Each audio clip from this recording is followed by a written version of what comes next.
High বন্ধুরা, দুই ভাই মিলে চলে আসলাম রমনা পার্কে। রমনা পার্কের সৌন্দর্য তুলে ধরার জন্য চেষ্টা করব আমরা আজকে আপনাদের মাঝে।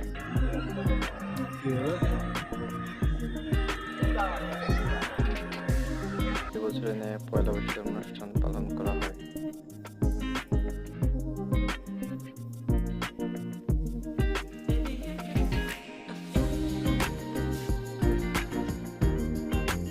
এটি হচ্ছে লেক পার্ক। আপনি লেকে বোটে চড়তে পারবেন এবং প্রকৃতিকে বিভিন্নভাবে উপভোগ করতে পারবেন।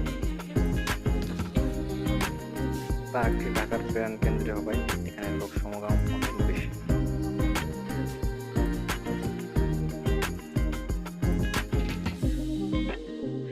পার্কের গাছপালা, প্রকৃতি, ফুল, ফল আপনাকে